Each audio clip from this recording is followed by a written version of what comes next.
Paolo Avellino humingi ng permiso na pakasalan si Kim Chiu sa It's Showtime Family, Maynila, Pilipinas. Sa isang nakakatuwang at sweet na pangyayari, humingi di umano si Paolo Avellino ng permiso sa It's Showtime Family para pakasalan si Kim Chiu na matagal ng bahagi ng noontime show bilang co-host.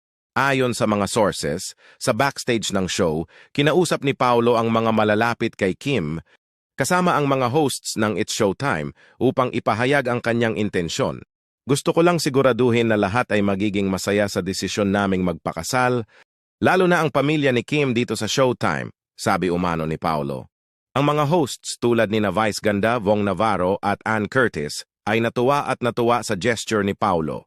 Bihira ang mga ganyang kalalakihan na talagang nagpapakita ng respeto at pagpapahalaga, kaya kami ay sobrang proud at excited para sa kanila, ayon sa isang insider.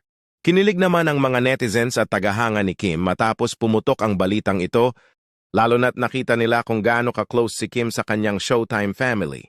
Marami ang nagkomento na talagang supportive ang grupo sa magiging bagong yugto ng buhay ni Kim at Paolo. Sa ngayon, patuloy na pinag-uusapan ng publiko ang nalalapit na kasal at mas marami pa ang nag-aabang ng mga detalye sa kanilang wedding plans.